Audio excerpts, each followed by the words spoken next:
Good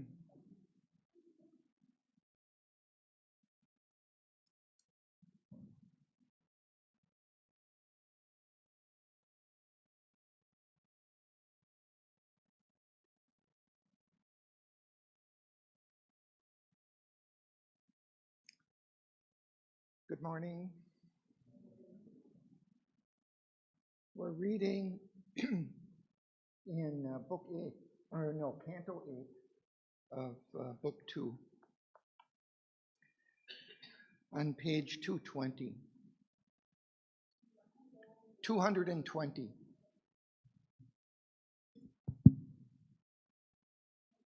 So we're starting from the beginning of the canto. We've read through it once, and now we'll go through it passage by passage.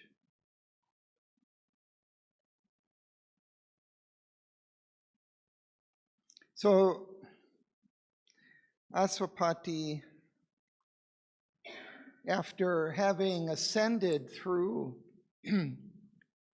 various planes of consciousness up into the planes of the higher life, took a U-turn and decided to go down to the depths in order to find the key that he was seeking, the key to nature's change.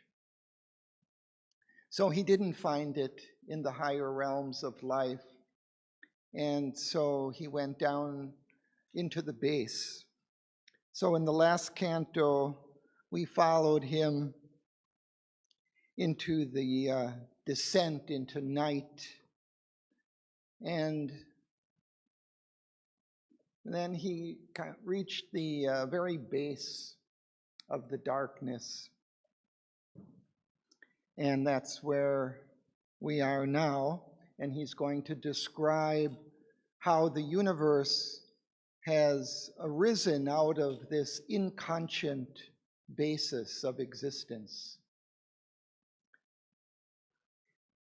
And out of that void and that darkness emerge these dreams or imaginations of hell.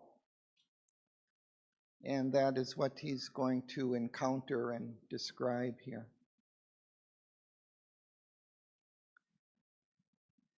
So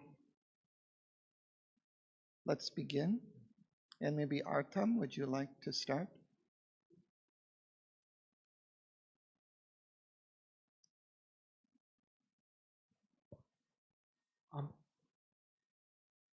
Then could he see the hidden heart of night, the labor of its stark unconsciousness, revealed the endless terrible name. A spiritless blank infinity was there, a nature that denied the eternal truth. In the vain, boggart freedom of its thought, hoped to abolish God and reign alone. There was no soaring west, no witness light. Unhelped, it would create its own bleak world. Its large, blind eyes looked out on demon acts. Its deaf ears heard the untruth, its dumb lips spoke. Its huge, misguided fancy took vast shapes. Its mindless sentence quivered with fierce consist, and gathering a brute principle of life, evil and pain begot a monstrous soul. Thank you. Let's pause.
So Aswapati is consciously awake but yet at this very base of the inconscient and looking at it. He sees the hidden heart of night, the labor of its stark unconsciousness. So it's completely unconscious, and yet this unconsciousness is churning in a way and bringing out from itself some kind of creation, some kind of imaginations, but they're hellish imaginations.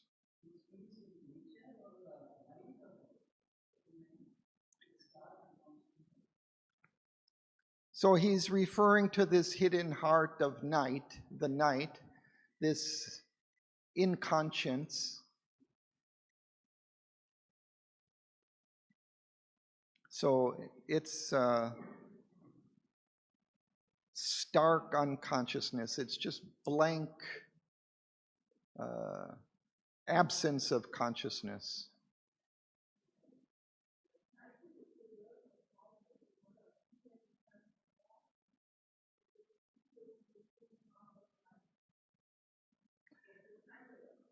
Yeah, no, we would maybe say that the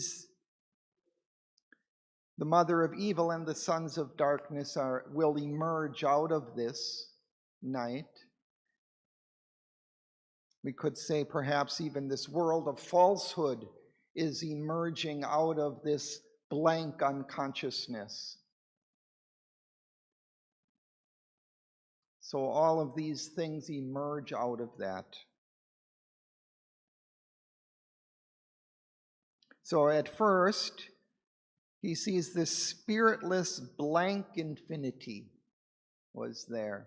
It's just an emptiness, a void, a nature that denied the eternal truth. In the vain braggart freedom of its thought, hope to abolish God and reign alone. It's as if there is a kind of mind or thought that's there, because it is imagining these things that will emerge out of it. Actually, it's kind of a reverse of the infinite consciousness. It's kind of a opposite of that, a shadow of that. So within it, it actually carries something, some consciousness, but in its appearance, in its outer form, it's just emptiness. That's the opposite appearance that it takes as a shadow, a dark shadow.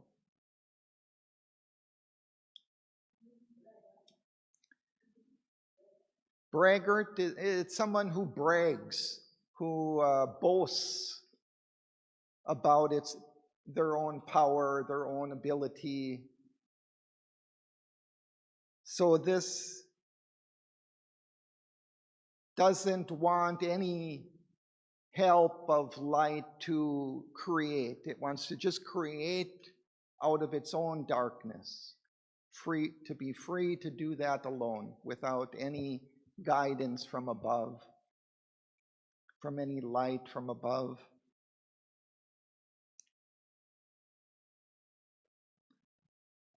It hoped to abolish God and reign alone, just to be the sovereign of creation. There was no sovereign guest, no witness light.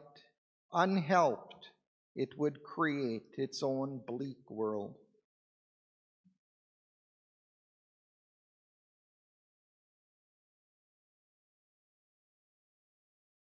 So there is a kind of beginning of consciousness in this night. It's kind of a mind of night. He describes it in other places.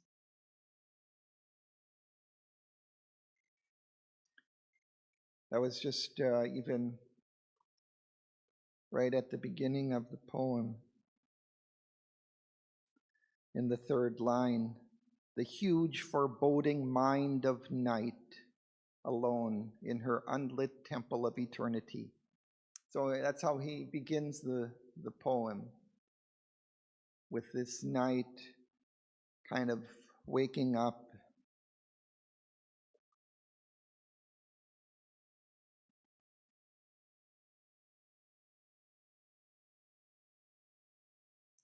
So its large blind eyes looked out on demon acts, its deaf ears heard the untruth its dumb lips spoke. We see these contradictions here, but this night is a very contradiction of the light of consciousness and truth. So everything about it creates these kinds of opposites of truth and of divine values, divine qualities.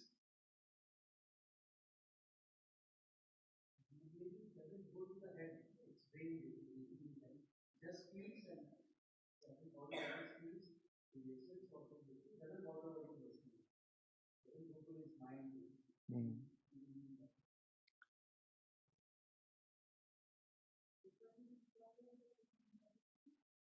What? The purpose, he says somewhere here, the purpose none can gauge. So it's none can gauge,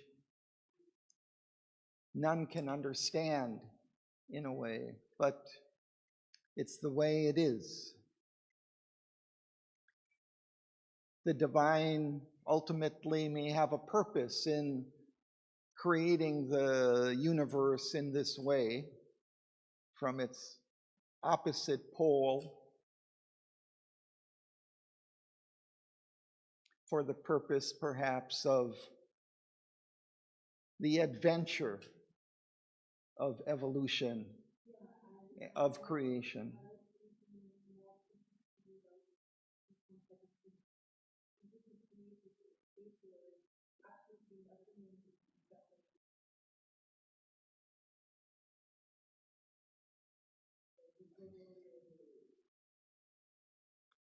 Yeah, it seems as if,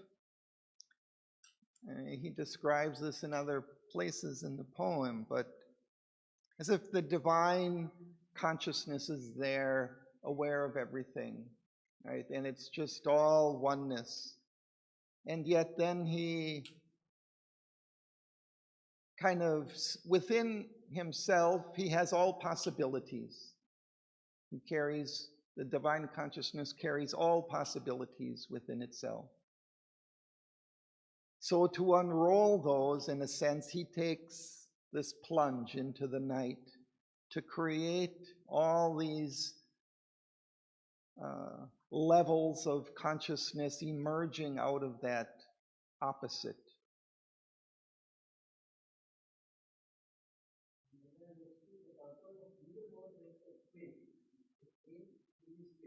Excuse me? Yeah.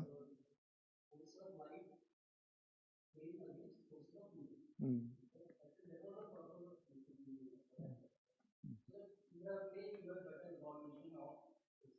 Mm.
Mm.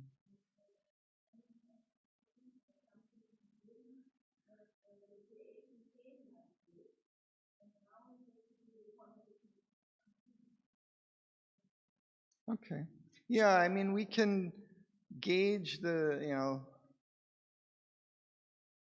contemplate why all of this has come. But for now, let's see Sri Aurobindo describing it kind of as it's kind of occurring, how he sees this consciousness emerging. So he describes it kind of step by step here.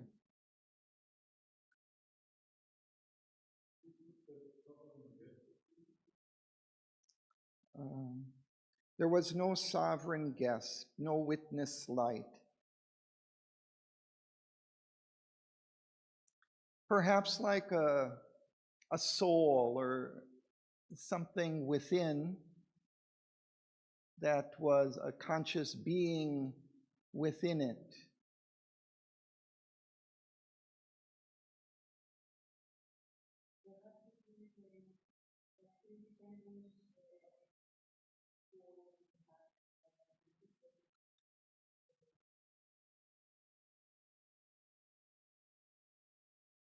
It's creating this in its own darkness without really a divine light guiding it.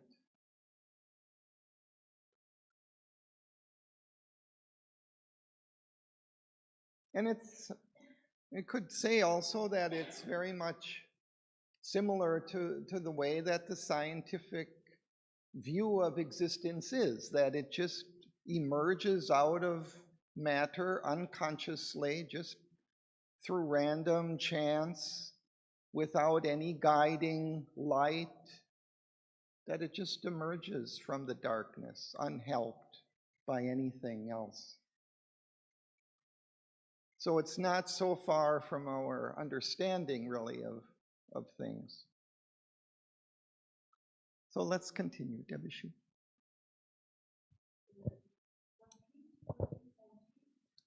A conceit is imagination, fanciful thoughts, or in another context in poetry, it's used as a strained metaphor. So in that sense, it's kind of an illustration of something that's not entirely legitimate.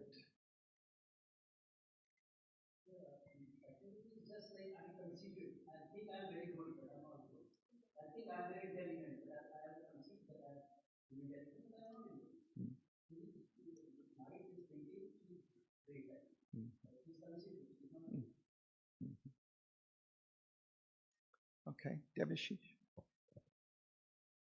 The anarchs of the formless depths arose, great titan beings and demoniac powers, world egos racked with lust and thought and will, vast minds and lives without a spirit within, impatient architects of error's house, leaders of the cosmic ignorance and unrest, and sponsors of sorrow and mortality, embodied the dark ideas of the abyss. A shadow substance into emptiness came. Dim forms were born in the unthinking void, and eddies met and made an adverse space, in whose black folds being imagined hell. His eyes, piercing the triple-plated gloom, identified their sight with its blind stare. Accustomed to the unnatural dark, they saw unreality made real and conscious night. Thank you. Let's pause.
Now we see arising out of this darkness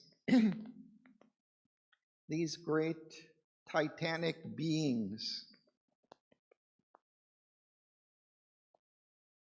the anarchs of the formless depths arose. Yeah, well, anarchy is a kind of lawlessness, a kind of randomness, right? So these are, let's say, authors of that, beings who engender that. I was trying to look in the mythology for who these anarchs might be or how they were depicted. There isn't really much there's on this that I could find. There is a being called Dysnomia, who was kind of a goddess of anarchy. And there's kind of, there's not much describing her, or what she was like, or any particular myths surrounding her, but she was connected with all these kinds of beings, also related to the underworld, like goddesses of ruin and death and these kinds of beings. So she's in the company of all these dark goddesses and gods.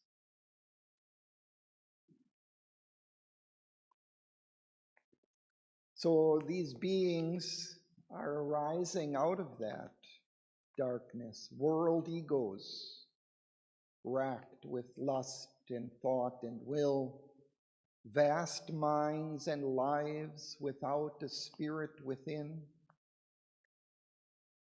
impatient architects of error's house. So they're like kind of contrary shadows of the gods in some way, but they're dark gods in creating a kind of an evil, dark world associated with chaos, with pain and suffering.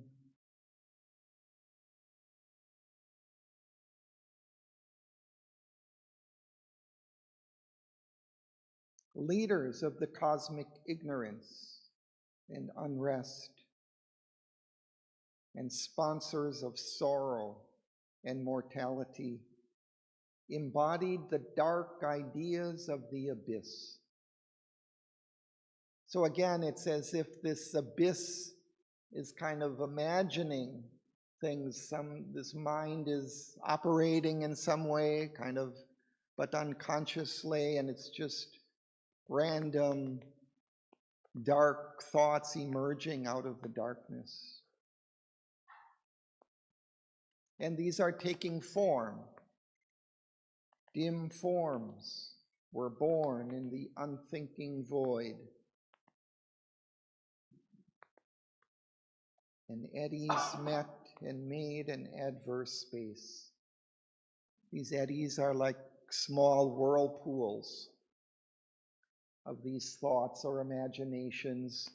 They join and create a kind of a space in whose black folds being imagined hell. So the first thing that's emerging out of this void, out of the inconscience, is a kind of a hellish realm.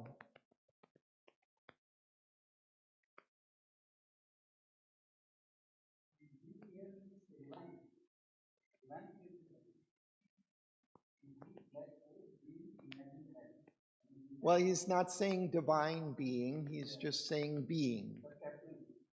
Yeah. Existence. Yeah.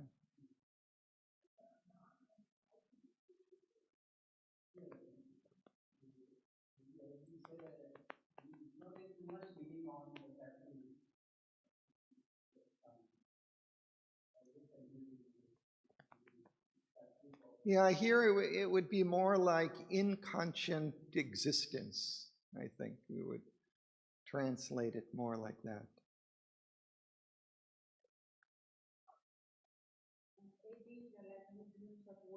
Yeah, they're little whirlpools.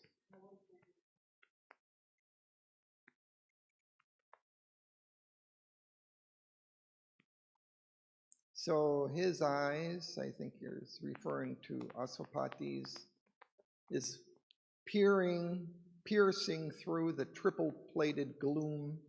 So he's able to pierce through this darkness.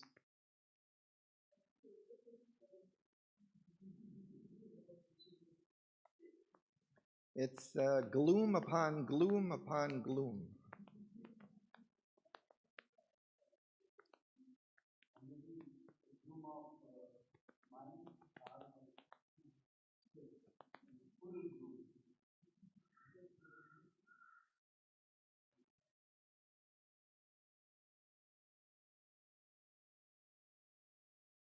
So he's able to see, I guess, what this being is imagining. Accustomed to the unnatural dark, they saw unreality made real and conscious night. So the night is becoming consciousness.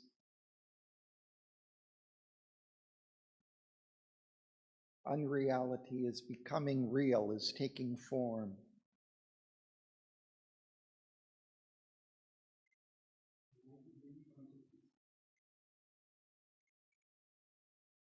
The night, it's a darkness, inconscient in a way, becoming conscious.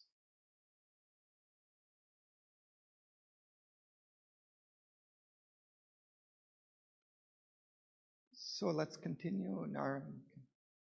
Violent, fierce, and formidable world, an ancient womb of huge cometous dreams, coiled like a lava in the obscurity that keeps it from the spare points of heaven's stars. It was a gate of false infinite, an eternity of disastrous absolutes, an immense negation of spiritual things. All once self-luminous in the spirit sphere turned now into their own dark contraries, being collapsed into a pointless void that yet was a zero parent of the worlds. Unconscious swallowing up the cosmic mind, produced a universe from its lethal sleep. Bliss into black, fallen, insensible, coiled back to itself and God's eternal joy. Through a false, poignant figure of grief and pain, still dolorously nailed upon a cross, fixed in the soil of a dumb, insentient world, where birth was a pang and death an agony, lest all too soon should change again to bliss. Thank you. Let's pause.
Now, Sri Aurobindo is giving us another image of this dark world emerging out of this night, this conscious night. So he sees this violent, fierce, and formidable world, an ancient womb of huge calamitous dreams. Again, it's as if it's this night is dreaming, or is just imagining this hellish world.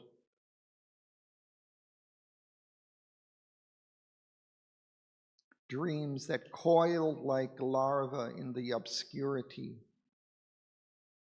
Larva, again, is just these small life forms as they first come into birth, like insect larvae, before they take full form as an insect.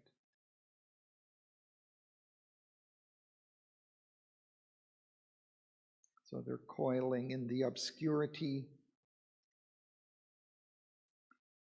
that keeps it from the spear points of heaven's stars. It's a realm that's protected against the light. It's so dark that the light is not able really to enter there from heaven.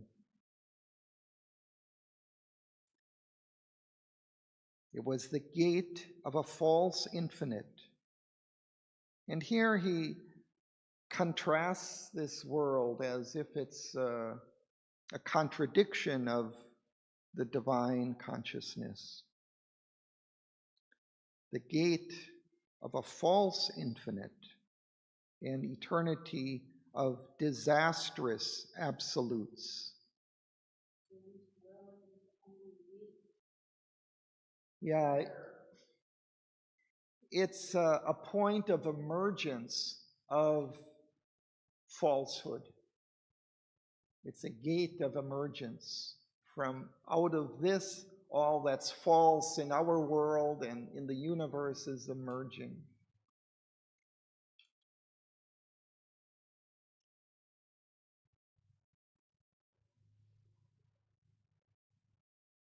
An immense negation of spiritual things. And then here's the contrast. All once self-luminous in the spirit sphere turn now into their own dark contraries. Being collapsed into a pointless void that yet was a zero parent of the worlds.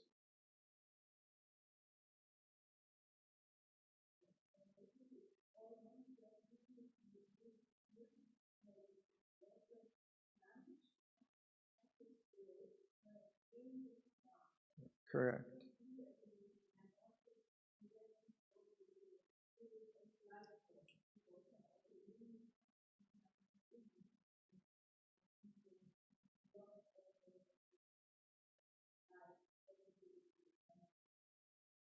Yeah, and then what emerges out of it is kind of a contrary or opposites of that original light. Out of the darkness then emerges all these contraries of these divine values or divine attributes.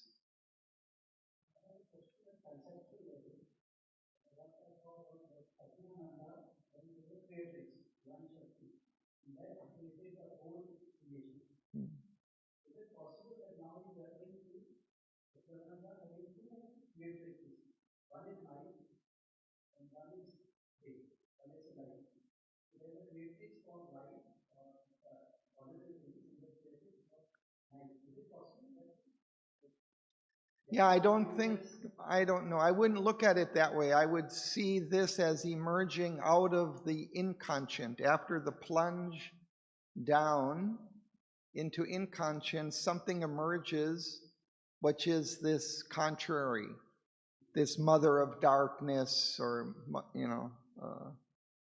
mother of evil. So she takes in a way the form of the Divine Mother, but now it's emerging out of this darkness. Everything is turned on its head when it emerges out of that. I wouldn't see it as emerging out of the,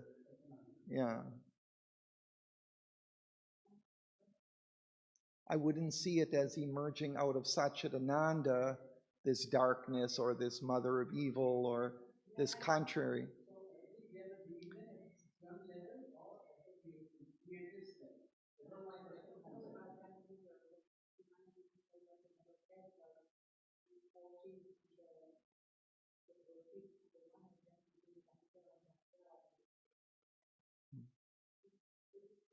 Mm-hmm. Mm-hmm. Yeah, at the higher levels, the original unified light gets separated. So like in Overmind, then there are different rays of that light that can create their own kind of possibilities or manifest their own possibilities. Out of that, maybe one of those possibilities becomes this darkness, and then that plunge takes place.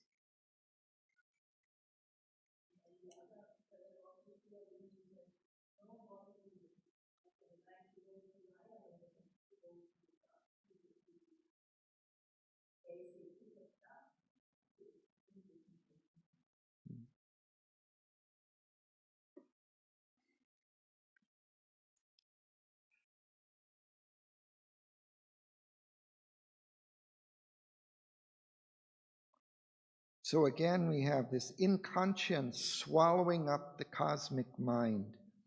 So, we wonder how can this unconsciousness, dream or create this kind of evil world? But it has this contrary form of this cosmic mind kind of within it, but it takes this form as it emerges again.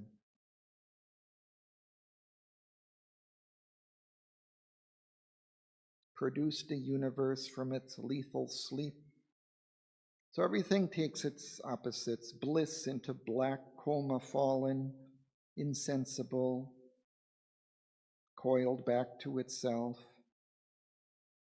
In God's eternal joy, through a false poignant figure of grief and pain, still dolorously nailed upon a cross, fixed in the soil of a dumb, insentient world, where birth was a pang and death an agony, lest all too soon should change again to bliss. So bliss has fallen into this opposite,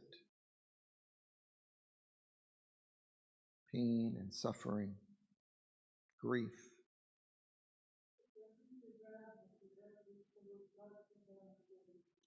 Yeah, I've tried to find it in this sentence and I don't find. It's kind of almost like this kind of run-on description. It doesn't, I don't know if there's something wrong with the sentence or it's just I can't decipher exactly, but I don't see the verb. In that latter, there's a long clause that kind of goes, has various aspects to it, and it just kind of continues.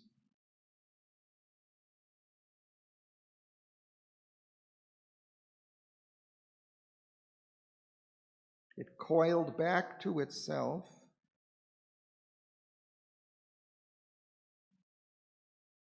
Well, maybe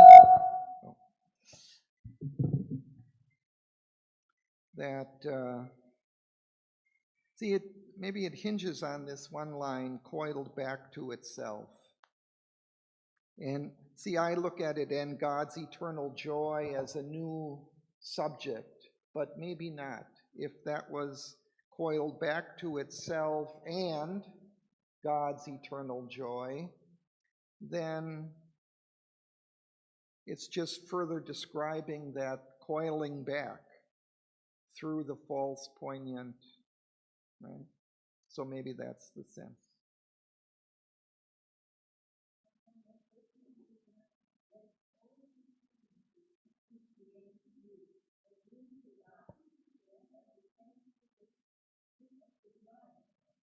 Well, that it eventually will, but not too soon. It's making it so horrible that it takes a long, long time to.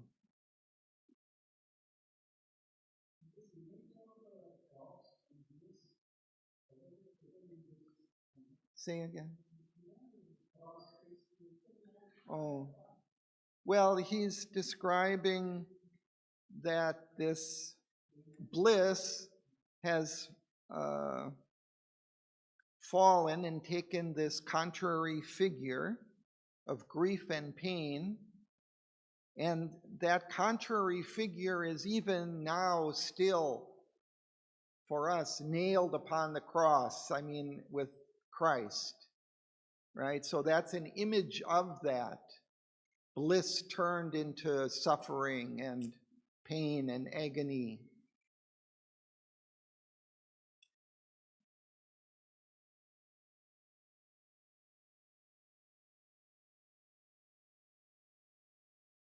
So let's continue.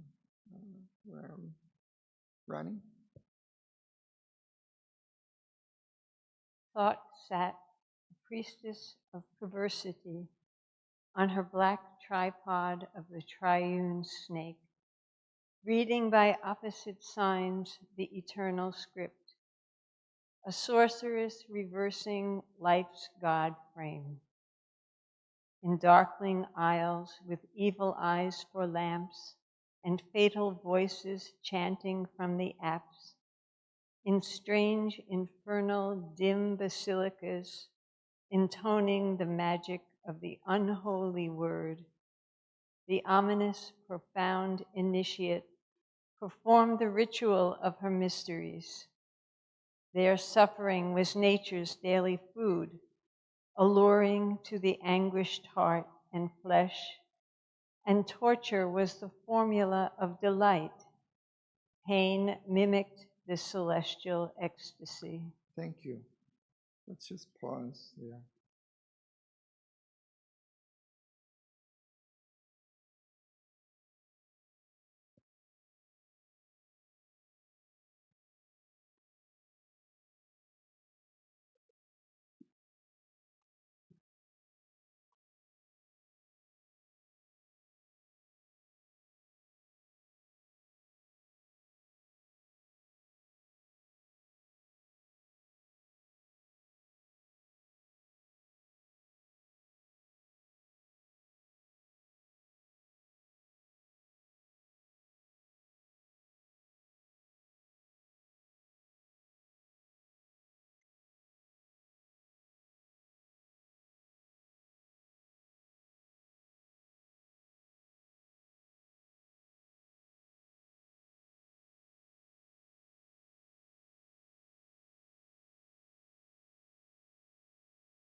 Now here I would like to read Chadavan's interpretation of this. The poet has told us that in the realm of falsehood, everything that is spiritual is turned into its opposite. Not only being, consciousness, and bliss, but also lesser powers, such as thought, which should also give light and higher consciousness. In that realm, Aswapati sees thought sitting like a priestess. Several times in the poem, we have already come across the image of an initiate priestess who can communicate messages from the highest consciousness.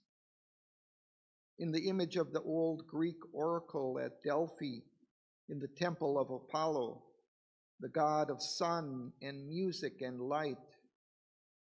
There was a place where an inspired priestess used to sit on a special seat with 3 legs, a tripod, and go into trance in order to receive and share her divine messages. But here, the figure who can communicate divine truth has instead become a priestess of perversity, who makes everything twisted and misleading.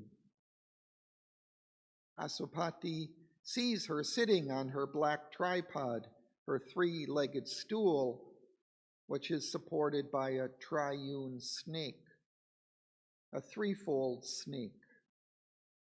A snake is always a symbol of energy, and in this case, of a hostile energy. Instead of faithfully interpreting truly the messages of the gods, this priestess of perversity is reading by opposite signs the eternal script. Instead of giving the message as it should come from the gods, she is interpreting it in an opposite way. She is a sorceress who is using black magic to reverse or turn inside out the divine frame of life. Then the poet seems to describe a kind of temple. In a large sacred building, there will be aisles, pathways, where we can pass from the entrance up through the temple towards the altar at the far end. Those pathways are called aisles. The aisles in this realm of falsehood are lit by evil eyes for lamps, the poet tells us. And instead of beautiful sacred singing, there are fatal voices chanting from the apse. The apse, the space at the far end of the church where the choir and the priests would normally be. The sorceress who is controlling or leading the rituals in the strange, infernal, dim basilicas of that underground realm is chanting or intoning the magic of the unholy word. She is ominous, threatening, and dangerous as she performs the ritual of her mysteries, her occult rituals, her sorceries.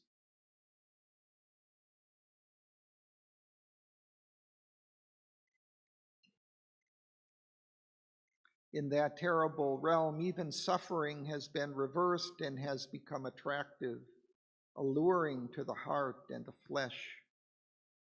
Even though the beings there are feeling so much pain and even torture, this was the formula of delight in that realm, where pain mimics divine bliss.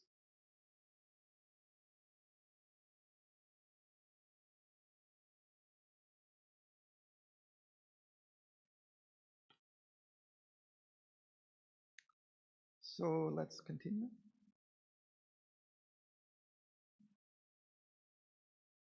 Sehr good, a faceless gardener of God, watered with virtue the world's upas tree, and careful of the outward word and act, engraved his hypocrite blooms on native ill. All high things served their nether opposite. The forms of God sustained a demon cult. Heaven's face became a mask and snare of hell. There, in the heart of vain phenomenon, in an enormous action's risen core, he saw a shape, illimitable and vague, sitting on death, who swallows all things born. A chill, fixed face with dire and motionless eyes, her dreadful trident in her shadowy hand, outstretched, she pierced all creatures with one fate. Thank you.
So again, we see how everything emerging here out of this night is twisted into its opposite.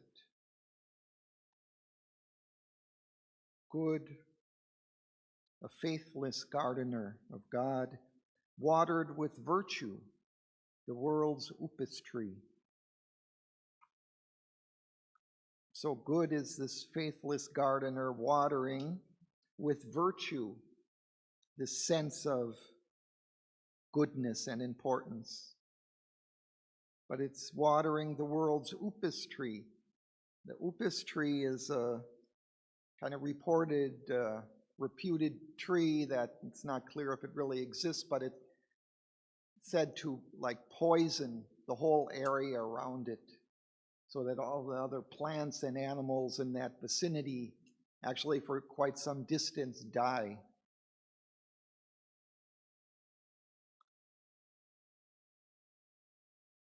So goodness is watering with virtue this poisonous tree.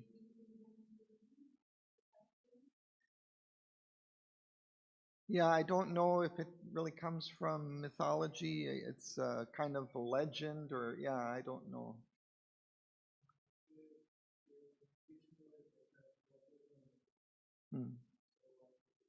A real tree. A Latin name.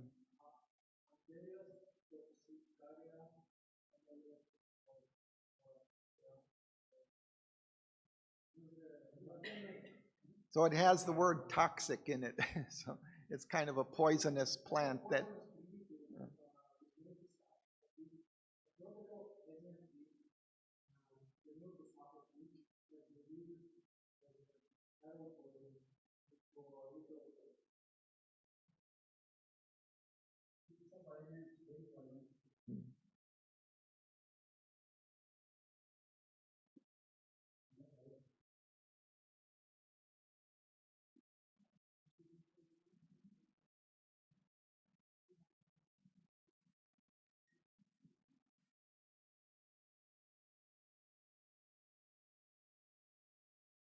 And we see also this further description of this good turned into virtue, kind of watering, supporting this poisonous plant, and careful of the outward word and act, engrafted, his hypocrite blooms on native ill. So it's again this kind of, the hypocrite is somebody who professes one thing but does another kind of in secret. So he's careful of outwardly how he's seen or heard, but in secret he does all these things that he says are bad or wrong. All high things serve their nether opposites. The forms of God sustained a demon cult. Heaven's face became a mask and snare of hell. We see these opposites play out also in our world, no? How falsehood will mimic truth, how dark beings will take the form of priests or of saints or sages.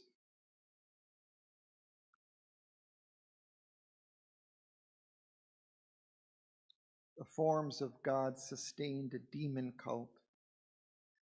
Heaven's face became a mask and snare of hell. We also have these kind of false prophets.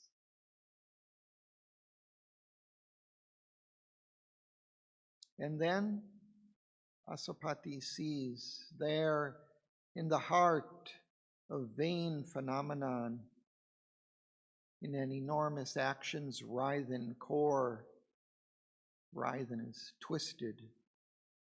He saw a shape, illimitable and vague, sitting on death, who swallows all things born. A chill, fixed face with dire and motionless eyes, her dreadful trident in her shadowy hand, outstretched, she pierced all creatures with one fate. So here he gets a glimpse of this mother of evil sitting on death with her trident, her three-pronged spear with which he pierces all creatures with one fate of death and suffering.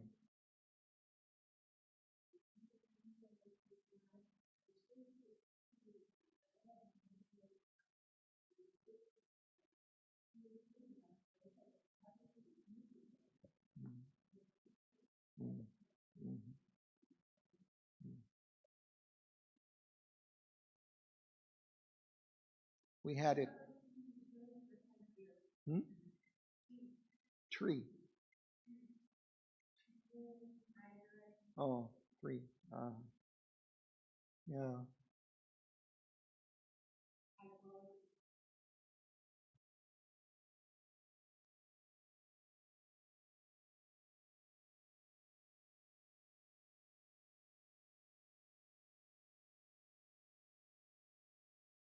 We have Satchidananda, and then we have the lower trinity of mind, life, and matter.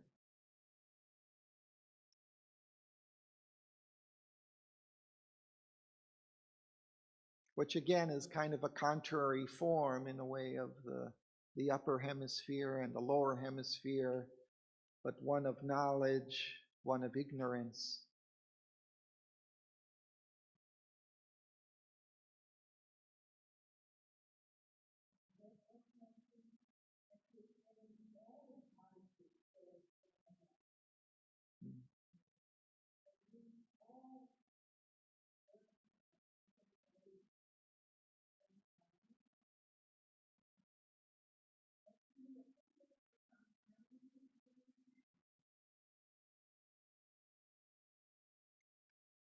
Well, I think it's suggesting that all kind of positive qualities have their opposites. All divine qualities have their opposites also.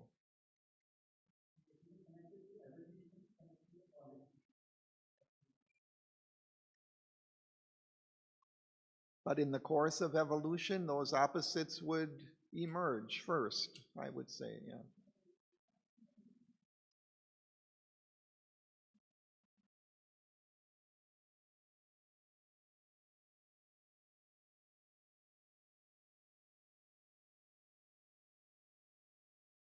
So we'll continue.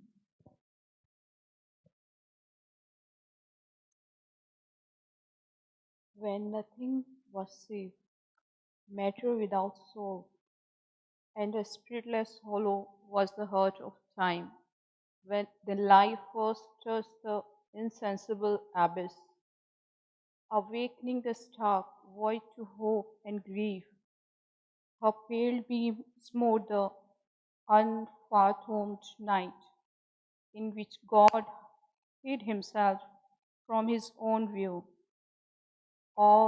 In all things she sought their slumbering mystic truth, the unspoken word that inspired unconscious form. She groped in his deep for an invisible law, fumbled in the dim subconscient for his mind, and strove to find a way for spirit to be. But from the night another answer came. A seed was in nether matrix cast, a dumb, unprobed husk of perverted truth, a cell of insentient infinite. A monster's birth prepared its cosmic form in nature's titan embryo, ignorance. Thank you. Let's pause.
Now the narrative seems to shift a little bit.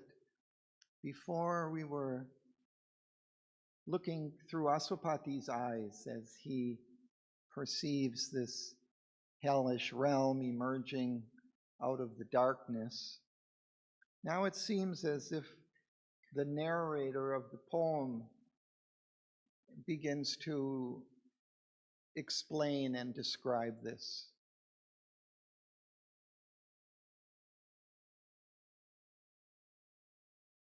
So, and he begins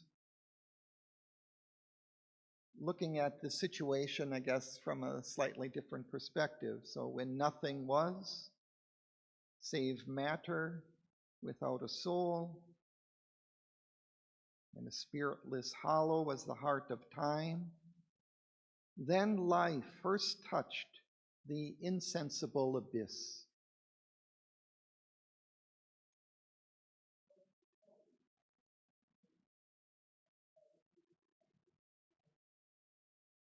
So yes, this is described, I think, in several places, different ways. But here it's the life force descending into matter. So Sri Aurobindo perceives these different levels of consciousness, but he always, in the course of evolution, it's not only something emerging out of the base, but also a force from above comes down. There's a descent of the higher level. So here this higher level of life is descending into matter and then seeking to establish here a kind of a realm of life where it can create in the realm of matter, independent in a sense of its own level of the life plane. So when it touches this abyss, something else happens. I mean, there's a transmutation of that life force. The life carries these all higher possibilities of consciousness and force and light. But when it enters into this abyss, something else happens. At first, she groped in his deeps for an invisible law, fumbled in the dim subconscient for his mind, and strove to find a way for spirit to be. But from the night, another answer came. A seed was in that nether matrix cast, a dumb, unprobed husk of perverted truth, a cell of an insentient infinite. A monstrous birth prepared its cosmic form in nature's Titan embryo, ignorance. So it's as if life casts some seed into this darkness, but it's really, it's become like a husk of a seed, almost kind of a dead thing. A dumb, unprobed husk of perverted truth. A cell of an insentient infinite. So it becomes changed as it enters into this darkness. And it prepares this monstrous birth, its cosmic form, in nature's Titan embryo, ignorance. At first, there is inconscience, an absolute absence of consciousness. Life descends into it. It awakens in some sense, becomes ignorance.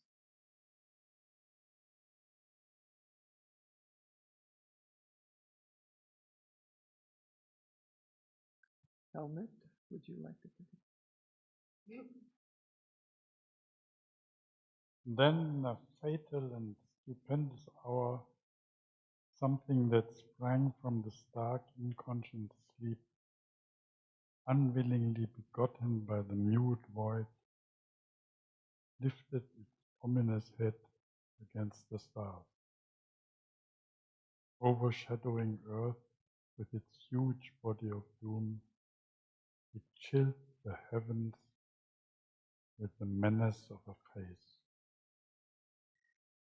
A nameless power, a shadowy will arose, immense and alien to our universe. In the inconceivable purpose none can gauge, a vast non-being robed itself with shape, the boundless nescience of the unconscious that covered eternity with nothingness. The seeking mind replaced the seeing soul. Life grew into a huge and hungry death. The spirit's bliss was changed to cosmic pain. Assuring God's self-cowled neutrality, a mighty opposition conquered space. Thank you.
So from that seed of life that was sown in the inconscient darkness, something emerged, something sprang up from the stark inconscient sleep, unwillingly begotten by the mute void. It's as if the void didn't really want anything to emerge. It was content in its own darkness. But something emerged, lifted its ominous head against the stars, overshadowing earth with its huge body of doom. It chilled the heavens with the menace of a face.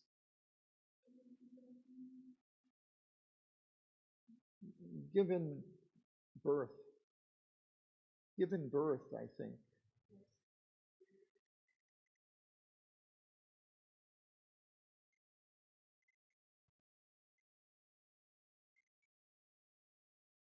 I think we are starting to see what important and very important with all the line of people come in the New Testament.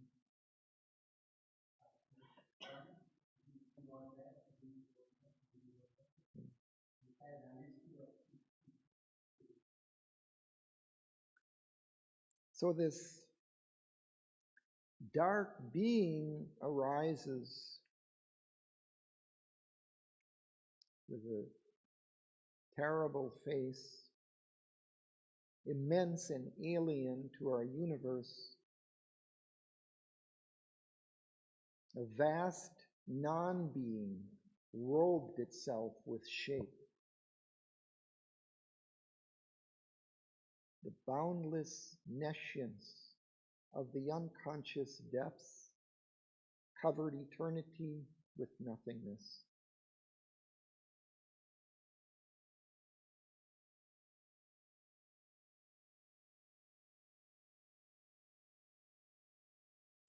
A seeking mind replaced the seeing soul. Life grew into a huge and hungry death. So we see again everything being turned into their contraries. The spirit's bliss was changed to cosmic pain.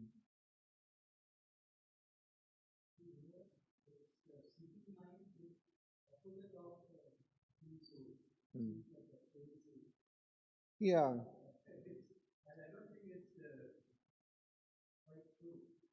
Not quite, not a stark opposite, but a diminished form. Mm.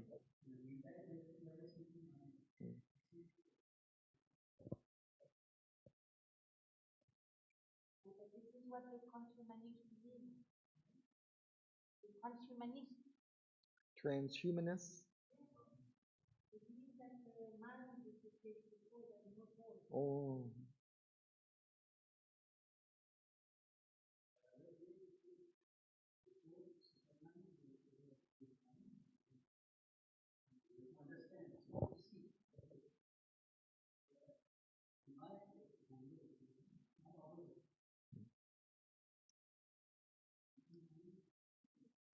No, it's not a belief. Mind is not a belief. If you want to replace soul and belief soul. Yeah, you're talking about two different things. So you're talking about transhumanism. He's just talking about the virtues of mind. Okay.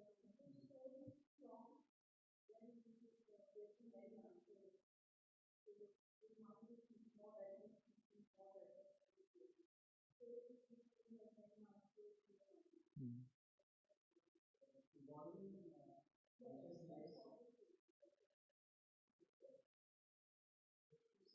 Mm. Soul is not developed so much. It's a much better state. Yeah, what you see.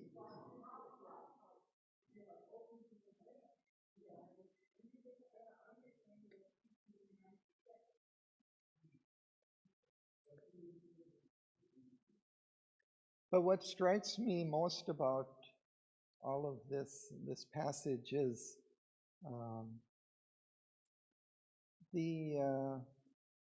what we're faced with in a way, this opposition in our own life here. You know, that it's not just, well, I have, you know, these difficult circumstances in my life, but there's like this horrible being arising out of the nether darkness that is, you know, actively hostile to existence here.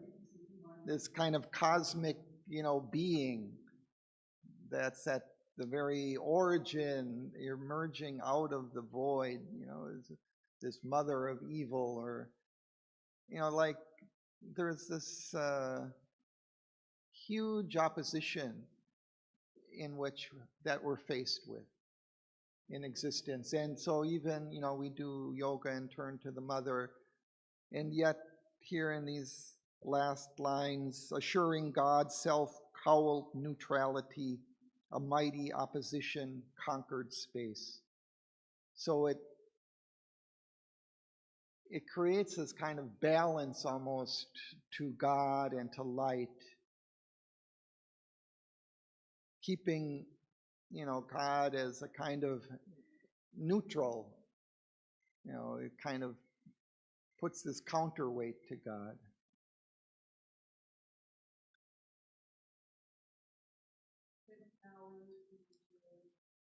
Self-covered, covered. A cowl is kind of a hood put over.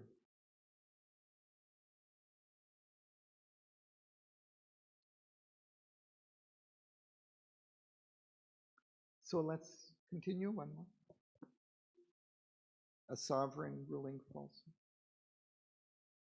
A sovereign ruling falsehood, death and grief, it pressed its hegemony on the earth, disharmonizing the original style of the architecture of her fate's design, it falsified the primal cosmic will, and bound to struggle and dread vicissitudes the long, slow process of the patient power, implanting error in the stuff of things. It made an ignorance of the all-wise law. It baffled the sure touch of life's hid sense, kept dumb the intuitive guide in matter's sleep, deformed the insect's instinct and the brute's, disfigured man's thought-born humanity. A shadow fell across the simple ray. Obscured was the truth light in the cavern heart that burns unwitnessed in the altar crypt behind the still velamen secrecy, companioning the Godhead of the shrine. Thank you.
So we see here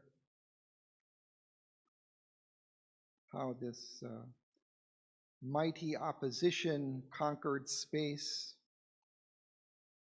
all the contraries, and it has this absolute power and influence over life here on earth. The sovereign ruling falsehood, death, and grief.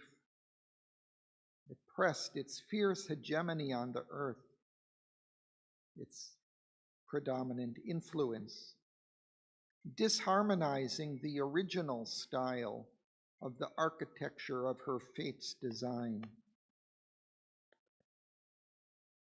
It's almost as if Sri Aurobindo is saying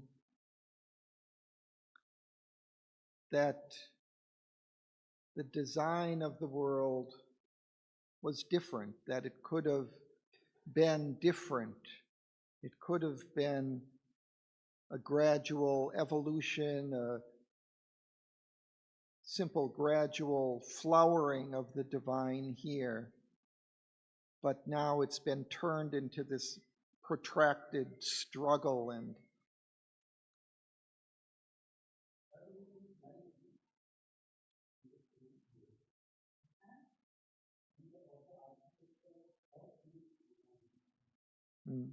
yeah.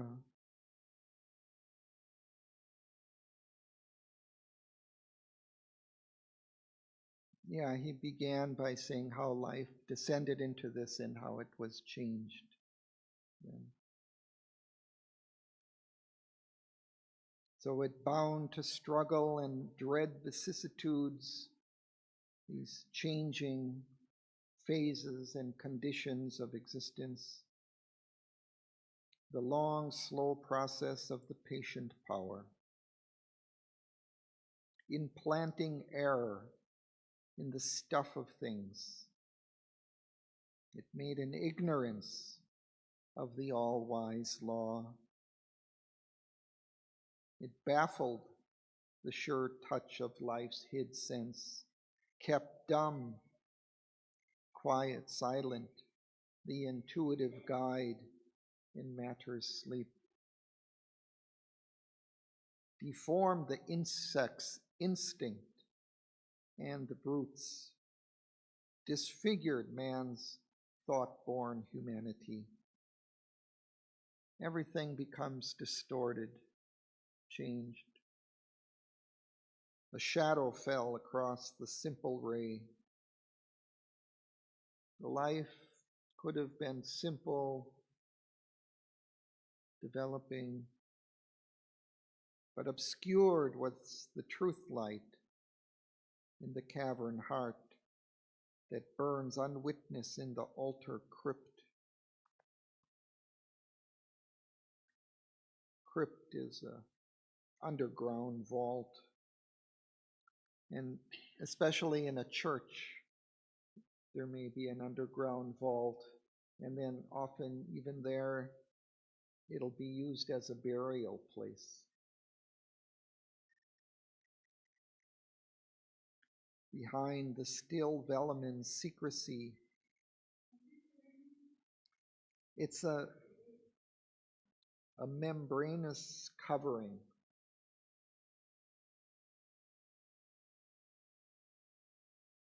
I think almost it kind of connotes the body or the skin.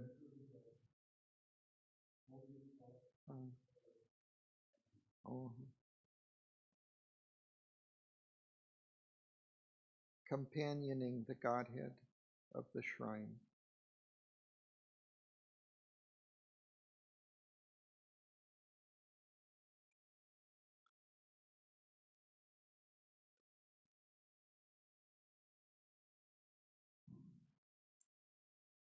Yeah, so that's an apt image of this curtain hiding the sacred part of the church from the outer view.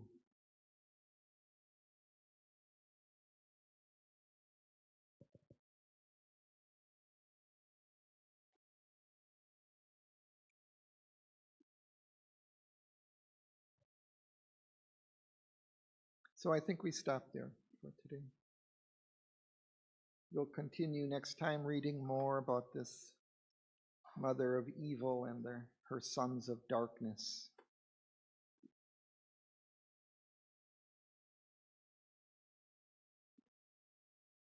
So we have some music?